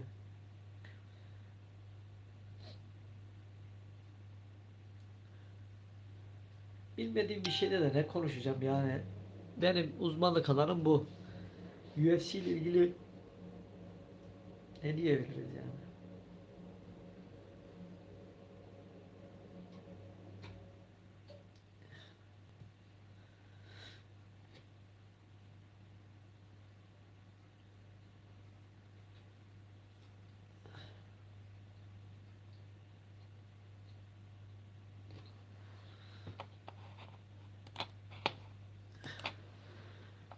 UFC yerine doğrudan güreş takip et. Aynen öyle. Güreşi takip edelim.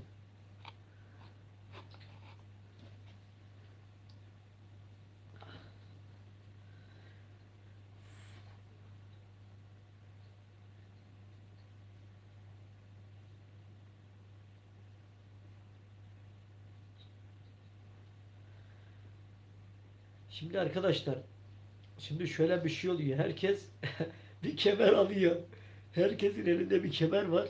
Ama bu kemeri nereden alıyor? Nasıl yapıyorlar bilmiyorum. Ben de belki yarın profa geçersem bir kemer bulacağım.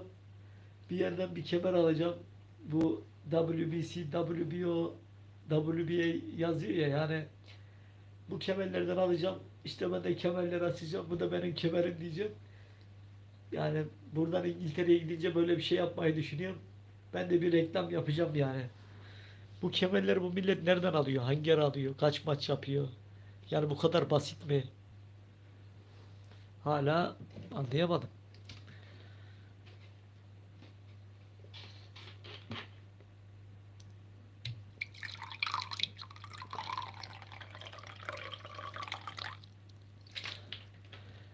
Erdal, sen ne yapıyorsun? Amatör veya proda dövüşüyor musun? Veya proda bir şeyler düşünüyor musun? Profesyonel düşünüyorum. Profesyonel dövüşmek istiyorum. Doğruya doğru. Profesyonel bir kulüp bakıyorum. Böyle İngiltere'de sağlam bir kulüp beni dünya şampiyonu yapacak bir kulüp. İyi bir kulüp. O da bizi mi bulacak yani? Nerede bulacak? Nedense yani beni bulan kulüpler bana direkt bir şey imza attırıp direkt beni rehin almaya kalkıyor. Mesela gidiyorum bir salona, işte diyor ki buna imza atacaksın. Diyorum ki ben amatör yapmayacağım. Amatör daha dövüşmeyeceğim. Ben profesyonel dövüşeceğim. Diyorum yok diyor. Sen diyor yine de diyor bura diyor böyle böyle bir salon. İşte diyor sen diyor buraya diyor imza at. Allah'ım yarabbim. Sonradan da ben imza attığımda diyecek ki senin burada imzan var. Senin burada lisansın var. Ne çıkıyorsun? Bana işte 50 bin lira ver, 60 bin lira ver. Yok bilmem ne bilmem ne uğraş.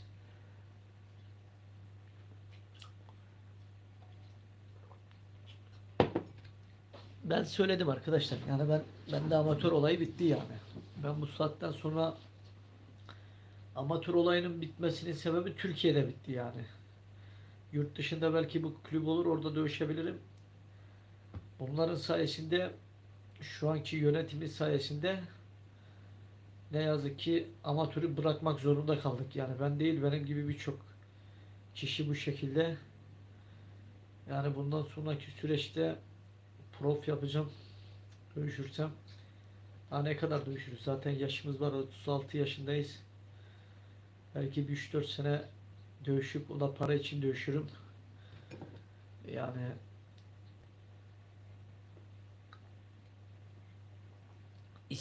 isim için dövüşürdük ama geçiyorum. Pro antrenmanları nasıl oluyor? Amatör ve pro antrenman farklı nedir sana göre? Hocam Ahmet Öner, bir görüşseniz. Şimdi şöyle bak. Pro antrenmanlar nedir? Profesyonel 12 round bak. Sen 12 round kondisyonu yetecek kadar pro. Mesela amatör 3 round, profesyonel 12 round. Sen ona göre çalışırsın. Ona göre antrenmanlar yapsın. Aslında ikisinde de fark bir şey yok. İkisinde de 3 round boyunca aynı yumruğu atıyorsan profta da aynı şekilde. Farklı bir şey yok. Bunun için sen sadece kondisyon olarak, vücut olarak dayanıklı olman lazım. Yani kondisyonun iyi olması lazım. 12 round boyunca yumruk atman için. Bunun için de ne yapman gerekiyor? Güç, dayanıklılık. Yani bu yani. Dayanıklılık, dayanıklı olman lazım. Nefesli olman lazım. Yani nefesli olduğun zaman 12 round çıkarttığın zaman tamamdır yani.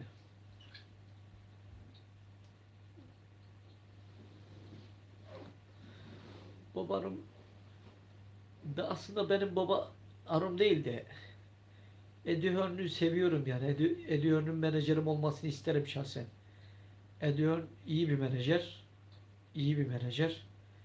Ediyor'un menajerim olmasını isterim. Onun adına dövüşmek isterim. Onun kulübünde dövüşmek isterim şahsen. Yani çünkü iyi bir isim. Ben onunla çalışmak isterim şahsen.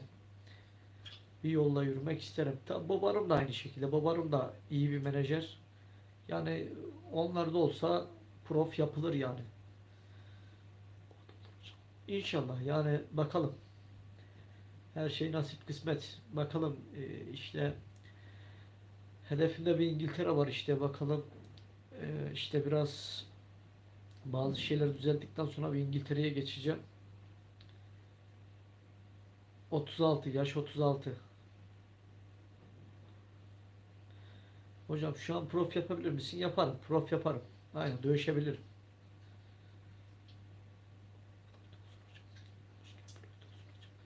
Floyd da olabilir. Floyd yani o da kötü birisi değil yani. Ben Floyd Mayweather'ın kötü birisi olduğunu düşünmüyorum yani. Aynen Don King güzel menajer olurdu. Yani İngiltere'ye nasıl gideceğim? Şeyden ağrı. Nasıl söylerler ona? Turist vizesiyle gideceğiz. Orada görüşeceğiz işte. Antrenörlerle, menajerlerle. Bir de daha önce İngiltere'ye giriş çıkış yaptım ben Liverpool'a. Benim orada iyi kötü bir kaydım var. Yani çok fazla sorgulayacaklarını zannetmiyorum. Bir de sporcu kimliğim var. Yine YouTube işi yapıyorum. Yani çok fazla bir şeylere takılacağımı zannetmiyorum.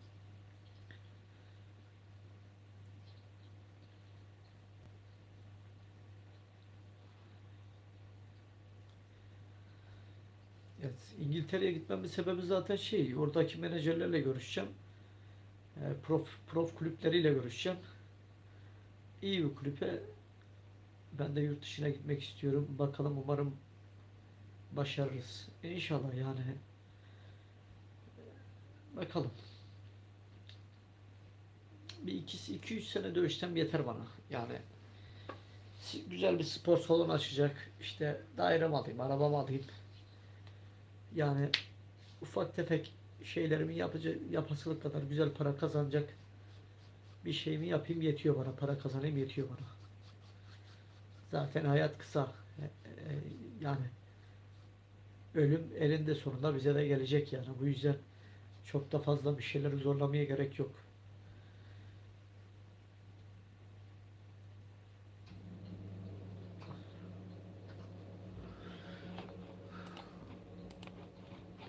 Hocam bu yaşa kadar iyi kazandım mı bokstan?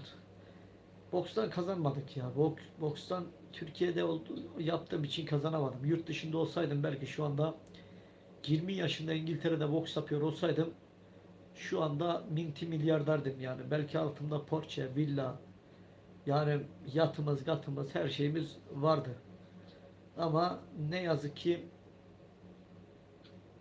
ülkemizi düşündüğümüz için ülkemizin daha çok milliyetçi kimliğe sahip olduğumuz için sadece milli takımı düşündük biz. Ülkemizin bayrağını dalgalandırmak, onun için mücadele etmek bunu düşündük. Ama ne yazık ki bu ülkedekiler yani bu ülkedeki bazı hepsini demiyorum kendini belli etmeyen böyle vatan haini derler ya vatan haini olan insanlar var. Onların yüzünden işte yani bu durumdayız. Çok şükür halimize binlerce kez şükürler olsun ki sağlık sorunumuz yok. Yani kimseye muhtaç değiliz. En önemlisi de bu zaten. Yani alnımız dik. Yani çok şükür. Hocam gençliğinizde neden profa geçmediniz? İşte ben çok pişman oldum. Yani aslında amacım ama profa geçecektim. Amatörde biraz aslında Avrupa'dan dünyadan madalya almak istedim. Bu işte olimpiyattan Avrupa'dan dünyadan. Hani dedim bir etiketim olsun. Yani profta da bu etiket yani etiketin olduğu zaman ne yapıyorsun? Profta hani insanlar seni yem gibi kullanamıyorlar. Birinin karşısına atmıyorlar. Ve seni yıldızlaştırmaya çalışıyorlar. Çünkü senin bir etiketin oluyor. Avrupa dünya madalyalı oluyorsun veya olimpiyat. Onun üzerinden ağrı yürüyorsun profta. Bir yerlere geliyorsun. Yani bir bir nevi ben hani dedim ki işte madalya alayım falan. Sonrasında üniversite okuduk. Keşke üniversiteyi okumasaydım. Keşke üniversiteyi okumasaydım. Yurt dışına gitseydim, prof boks yapsaydım. Şu anda üniversite okuyanların %60'ı 70'i boşta, atanamadı. Hepsi sıkıntı içerisinde. Yani bir küçük bir kısmı işte işe falan yerleşti. Yani ben pişmanlığım budur yani benim. Ben şey okudum. BES'i okudum. Beden eğitimi öğretmenlik okudum. Ee, Orada okudum.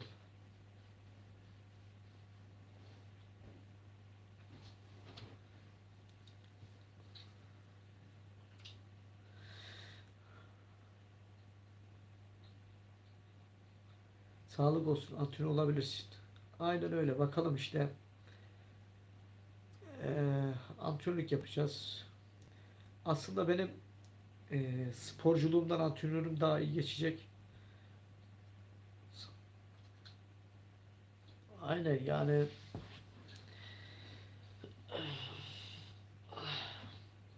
şimdi şöyle bir şey var arkadaşlar. Yani bunu dememin sebebi şu, yani yeteneğime baktığım zaman kendi yeteneğime bakıyorum.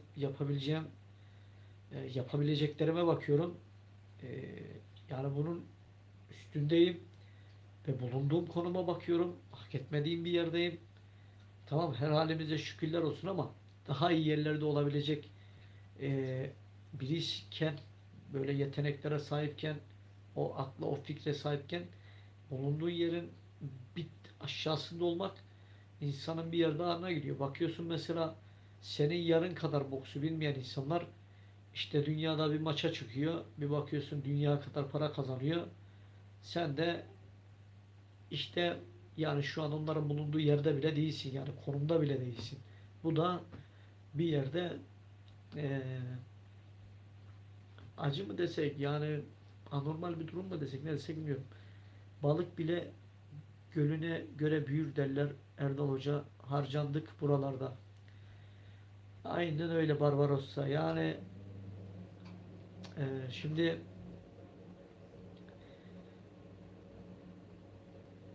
ben ülkemi seviyorum. Doğrusunu söylemek gerekirse dünyanın neresine gidersem gideyim, ben bugün buradan İngiltere'ye de gitsem, Almanya'ya da, Amerika'ya da, işte ne bileyim Dubai'ye de gitsem e, ben Türkiye'yi özlerim. Türkiye'ye gelip nefes almadan ben yaşayamam. Hani birisi bana dese ki sen artık daha Türkiye'ye girmeyeceksin dese, gerçekten diyorum ben orada imaha etse daha iyi yani. Çünkü benim nefes aldığım, doğup büyüdüğüm yer bu topraklar. Ben Türkiye sınırından içeri geçtiğimde kendimi o kadar huzurlu, o kadar rahat, o kadar mutlu, o kadar güvende hissediyorum ki bunu anlatamam yani. O rahatlık bambaşka. Ama bazen de şöyle bir şey oluyor. Kendi ülkemde de bazen sıkılıyorum, böyle insanlar beni sıkıyor, boğuyor. Yani bir anda buradan kaçıp bir nefes alıp dış ülkede buraya da gelmek istiyorum yani. Burayı özleyip tekrar buraya gelmek istiyorum. Yani bu da oluyor bende. Yani bambaşka bir duygu. Ya bunlar hep duygudur yani bunlar.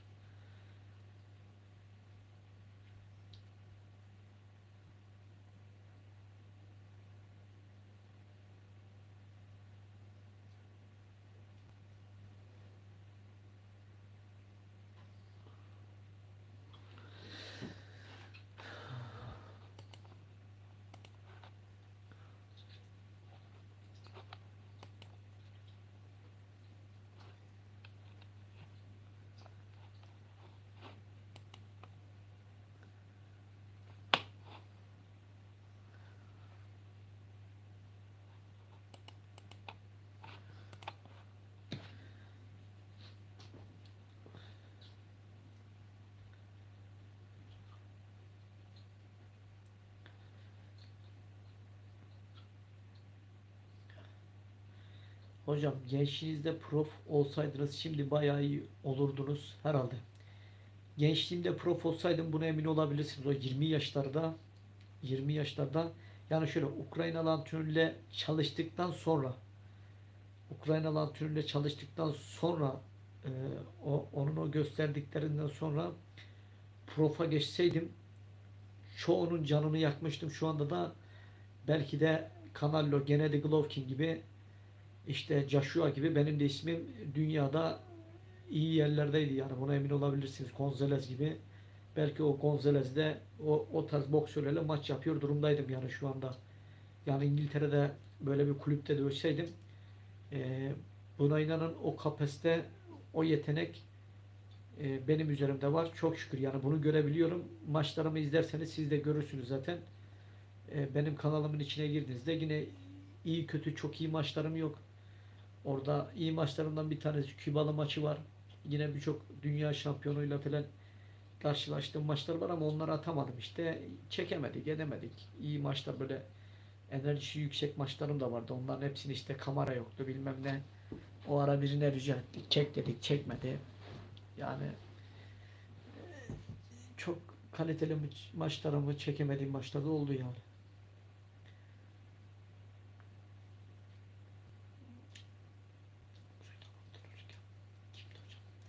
Valentin Spolevski'ydi.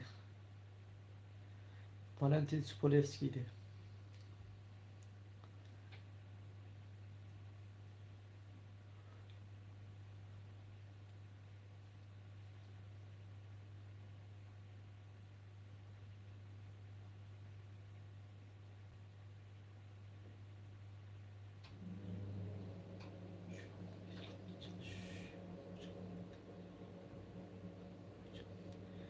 Şu an birilerini çalıştırmıyorum ama bir haber bekliyor.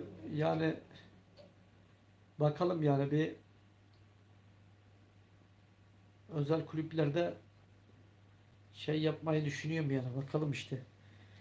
Ya kendi salonumu açmayı düşünüyorum ama burada şeyler filan çok pahalı. Kiralar filan çok pahalı.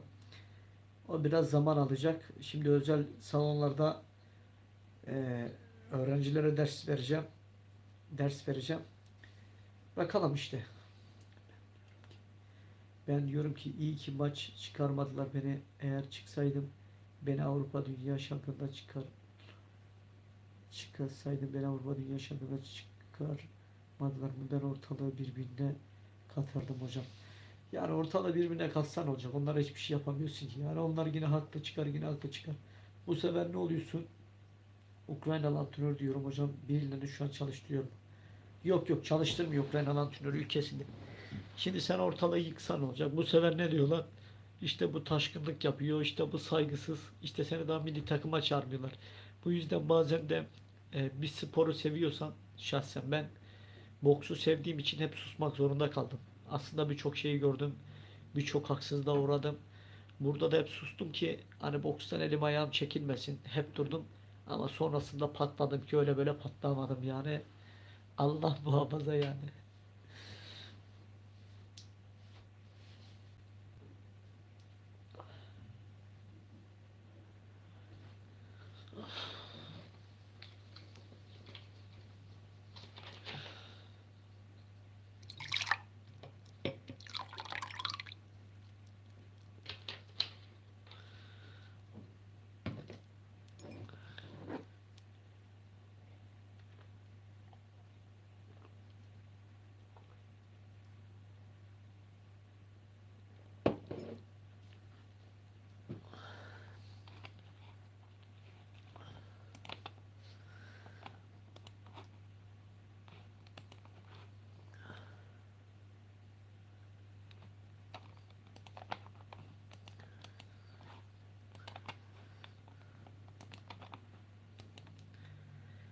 Dünkü maç biraz sarmadı bana sizce.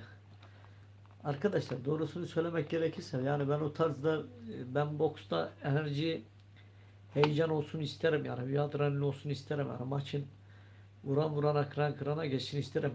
Yani bu şekilde büyük maçların, özellikle de yani 94 bin kişi fan stada gelecek, boksu izlemeye gelecek.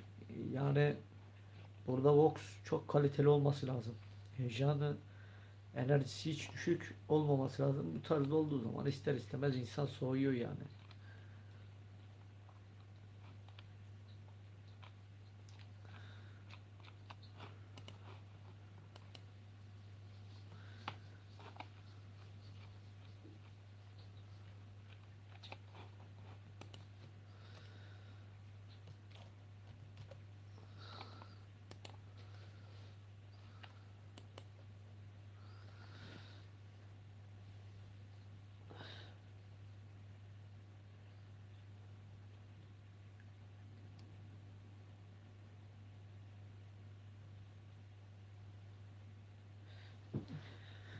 Gülsüm Tatar şimdi Prof'ta ortalığı ayağa kaldıran Keti Taylan amatörde yendi. Bizdeki sporcular destek çıkan yok. Destek olsa bizi de iyi dövüşçüler çıkar. Filipin'den çıkıyor da bizden çıkar. Vay gardını aynı kickbox'taki ki aynı kilo gibi tuturdu hocam. Siz dikkat ettiniz mi? Şimdi ben o kazı da bilirim yani. White kötü değil. Fari çok iyi. Şimdi arkadaşlar, şimdi boksu ben öncelikle Türkiye'de boksun niye gelişmediğini bir önce size anlatayım. Sonrasında devam edeyim. Bak şimdi. Şimdi boksu tarlada nasıl söyleyeyim? E, Ne yapıyorsunuz? Mesela bir bitkiyi ektiğiniz zaman örnek vereyim. Bir biber fidesini düşünün. Küçük. Onu ekiyorsunuz. O yeşerene kadar, büyüyene kadar, olgunlaşana kadar ona hizmet ediyorsunuz. Nasıl söyleyeyim? Onu suluyorsunuz. İşte e, suluyorsunuz. İşte kurumasın diye yavaş yavaş o yeşeriyor. Meyve vermeye başlıyor artık. Yani sebze vermeye başlıyor. Onları topluyorsunuz. Biberleri nereye götürüyorsunuz? Eve veya nasıl söyleyeyim haller var. Hale götürüyorsunuz. Oradan ihraç ediyorsunuz. Nasıl söyleyeyim yurt dışına. Yani bizim boksörleri de yavaş yavaş yetiştirip böyle kaliteli bir şekilde geliştirip güzel bir şekilde onu arkasında durup işte kulüpler olması lazım. Türkiye'de özellikle de profesyonel kulüpler. Ha bu kulüpler yoksa bile dünyadaki bütün prof kulüplerle iletişimde olan yerler olması gerekiyor. Bu yerler bizim Türkiye'de prof yapmak isteyenler hani şu var artık amatör daha yapmak istemiyor. Profa geçmek istiyor. Bu kişi doğrudan gidip buraya başvurup buradan onun prof olmak istiyorum. Ben işte dünyadaki herhangi bir kulübe gitmek istiyorum. Onun bilgilerini alırlar. Boks geçmişini sorarlar. İşte başarılarını sorarlar. Yani bu şekilde insanlar ne yaparlar? Onlara destek olurlar, sponsor olurlar. Onların uçak biletini, gideceği kulübe ayarlarlar. Orada kalacağı yere ayarlarlar. Ne yaparlar? Bu isimler de gider. Bizim ülkemizdeki boksörler. Oraya yerleşirler. Oradına dövüşürler. Artık bakarsın dünyanın birçok yerinde Türk boksörler ringlere çıkıyor ve artık bayrakları dalgalandırıyorlar. Yani bu çok aslında zor değil. Bu kadar bir şey yani. Bu kadar bir olay. Yani zaten bunun bir zorluğu olsa zaten diğer boksörler yapamazdı. Yani bu kadar bir mevzu yani. Bu öyle çok da şey değil yani. Ama bunu yapacak birileri lazım. Burada hazır boksörlerin önünü kesiyorlar ki yani yurt dışına gönderecekler de başarılı olsun diye onun arkasında duracaklar. Bizim Türk boksörlerin önünü kesmeseler yani bunu beklerdik yani.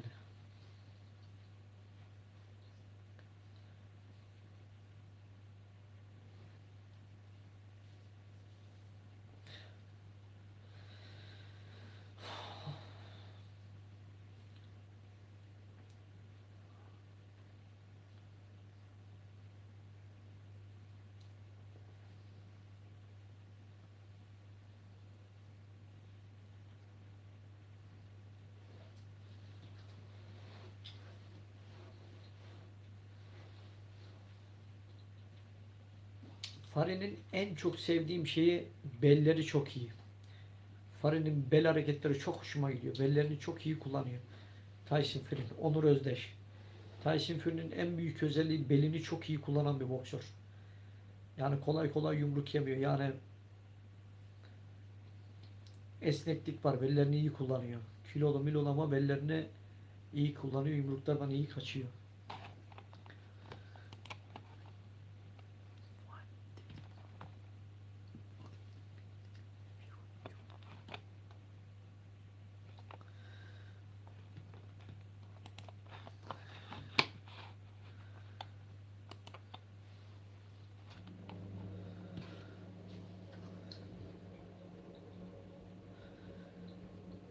Erdal Hoca bir boksör kaç yılda yetişir sence?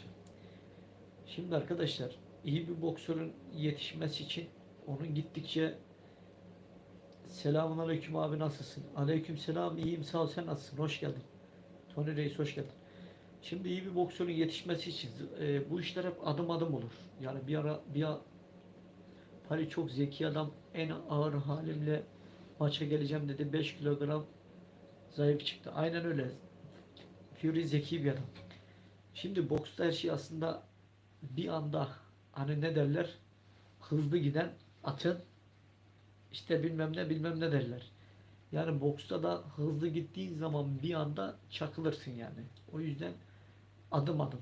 Ne var mesela? Minikler, yıldızlar, gençler, büyükler. Yani önce bir yavaş yavaş kademe kademe ilerlemen gerekiyor. Biraz e, tecrübelenip yavaş yavaş tecrübeli maç sayısı tecrübelenmen gerekiyor.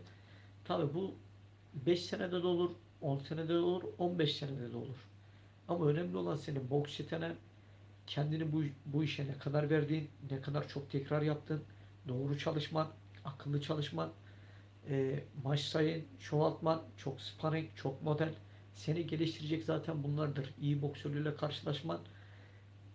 Örnek vereyim. Karşılabildiğin kadar iyi boksörlerle karşılaş. Dünya şampiyonu, Avrupa şampiyonu, olimpiyat şampiyonu. Ben hep dua ederdim. İnşallah iyi boksörle karşılaşırım. Güçlü boksörlerle. Mesela Kazak, Özbek, örnek vereyim, Fransız, İtalyan, ama hep bunlardan şunu beklerdim. Hani derdim ki hep, kendi içimden derdim yani bunu. Madalya maçında çıkmasınlar. Yarı final maçında biraz daha beni zorlayacak birisi çıksın.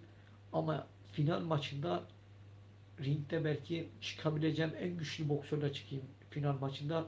Benim için en büyük zevk finalde en iyi boksörle dövüşmek. Yani bu bambaşka bir şeydir yani. Kaliteli bir boksörle dövüşmek finalde.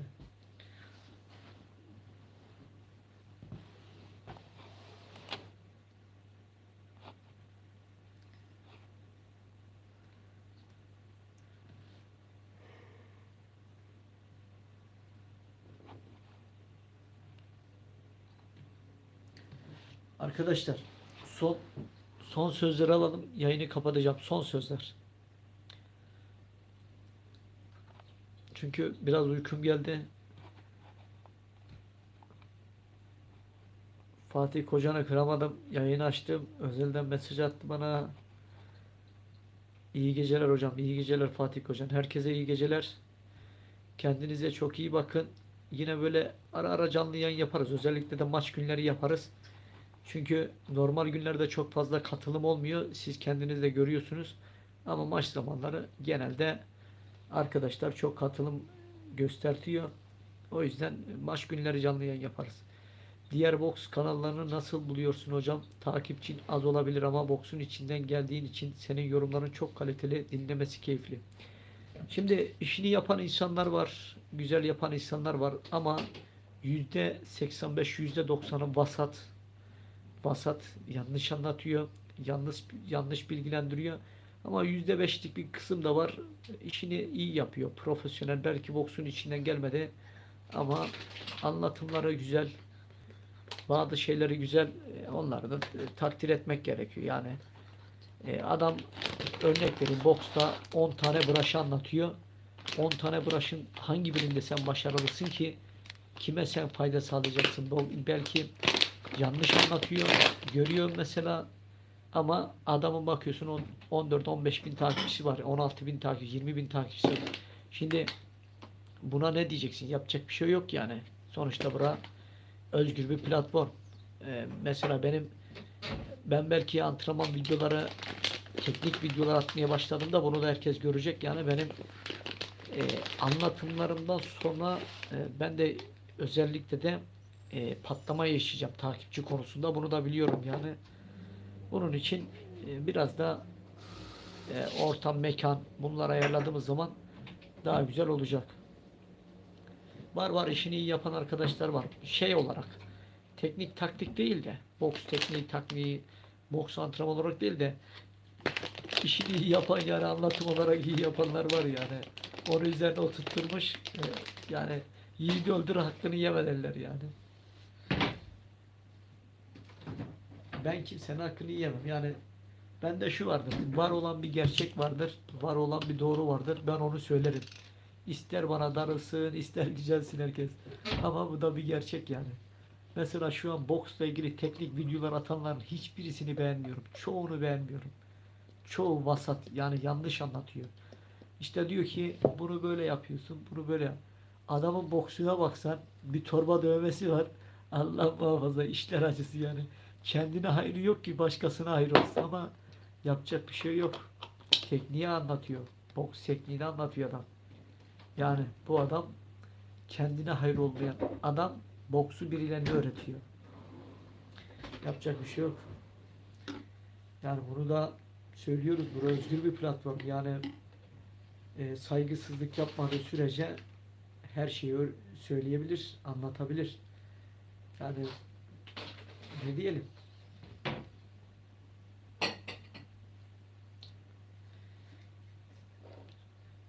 Arkadaşlar benim 21 yıllık boks tecrübem var. 11 kez Türkiye şampiyonluğum var. 5 kez Türkiye ikinciliğim var. 3 kez üçüncülüğüm var. Uluslararası birçok turnuvada madalyalarım var. Yani ben artık boksta heşir neşir olmuş, yoğrulmuş, çilesini çekmiş, acısını çekmiş. Yani her şeyle karşılaşmış birisi oturuyor karşınızda şu anda. Bu yüzden ben boksun daha çok içeriğini anlatırım. Yani psikolojik ben boksörlerin neler hissettiğini, o an ringe girdiğinde, yumruk aldığında ne hissettiğini hep bunları anlayabilirim. Çünkü ben de ağır yumruklar yedim. Ben de knockout yeri geldi gözlerimin döndüğü yumruklar yedim. Ama yine de çok şükür ayakta kaldık. O yüzden bilirim yani bir boksörün ne hissettiğini anlar ve bilirim.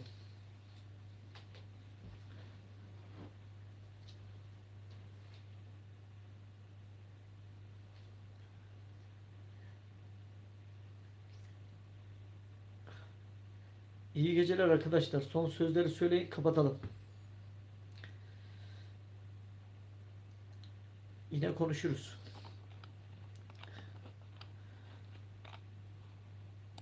Direkt kapatmayayım şimdi. Direkt yayını kapatsam olmaz. Ayıp olur size. Sonuçta burada bana zamanla ayırıyorsunuz. Yani olmaz.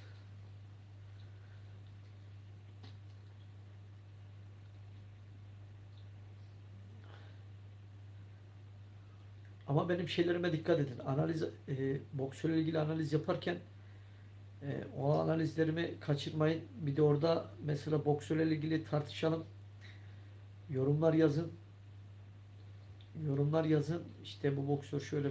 Ben de yani oradan geri bildirimler benim için önemli. Ben de bir yerde eğer kaçırdığım bir şeyler varsa onu da düzeltiyorum yani. Ben de gittikçe YouTube'da da kendimi geliştiriyorum yani.